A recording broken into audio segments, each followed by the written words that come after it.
Nicolas Gouvernel, commissaire adjoint à l'aménagement, au développement et à la protection du massif des Alpes.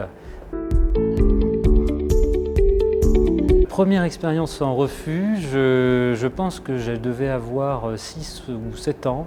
C'était à Pralognan-la-Vanoise et c'était avec mes parents, donc une belle petite balade familiale avec un final en refuge et la découverte d'un environnement très particulier parce qu'on se retrouve en collectif avec d'autres gens, d'autres familles qu'on ne connaît pas, avec qui on fraternise le temps d'une soirée autour du repas. Et puis cette expérience d'intimité aussi et de proximité, à la fois avec les autres qui nous entourent et puis surtout l'environnement naturel qui est fabuleux. Et je me souviendrai vraiment le réveil qui était magique parce que juste en sortant du refuge, là, il y avait des marmottes qui nous accueillaient au lever du soleil et c'était absolument formidable. Je ne pourrais pas conclure là-dessus. Évidemment, les refuges, c'est la nuit où on se repose, où on tente de se reposer. J'avoue que moi, ça a été assez difficile puisqu'à cette époque-là, j'ai eu droit à un concert de ronflements assez cocasse, mais les refuges ne seraient pas les refuges sans les ronflements et tout ce charme également. Mais je crois que c'est vraiment une belle leçon, une belle école de la vie. Je dirais collectif, je dirais sobriété et le troisième mot, je dirais adaptabilité.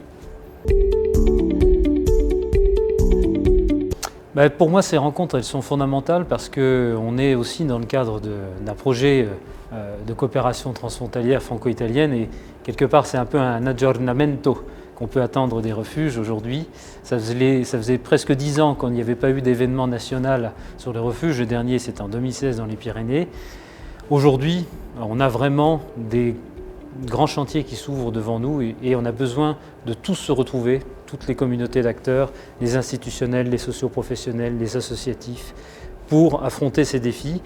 Quels sont-ils? Évidemment, les effets du changement climatique, l'aléa météorologique, les risques naturels, les pratiques qui évoluent également, la nécessaire sobriété écologique, j'en ai déjà parlé, et puis quelque part se remettre tous d'accord sur ce qu'on veut faire des refuges.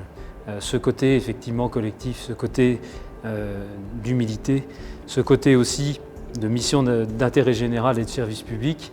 Les refuges, comme leur nom l'indique, sont des abris de secours, de premiers secours en montagne, et je pense qu'ils doivent le rester. Et ça, c'est quelque chose sur lequel il faut que toute la communauté d'acteurs se remette d'accord pour pouvoir partir sur une feuille de route pour les 10 prochaines années, voire plus, et affronter ces défis ensemble.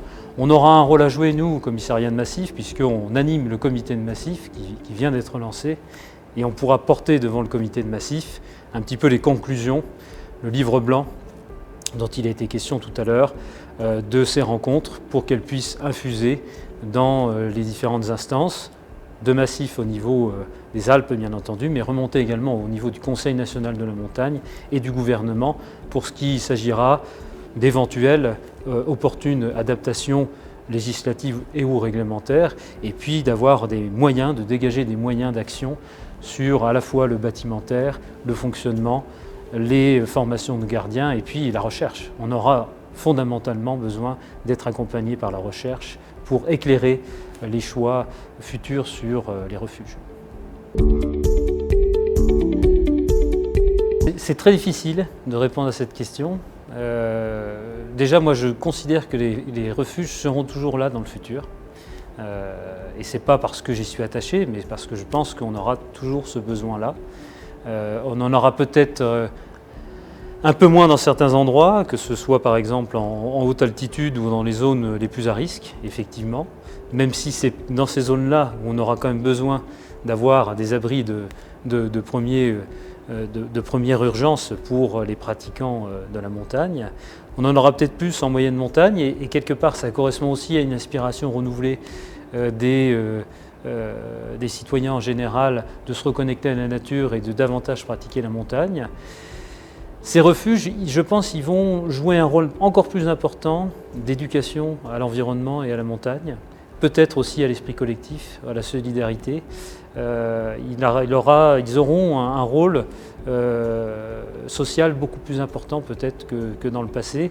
On va passer peut-être effectivement des refuges vraiment pour les pratiquants en tant qu'abri de secours à des refuges plus éveil des consciences environnementales et d'éducation en l'environnement.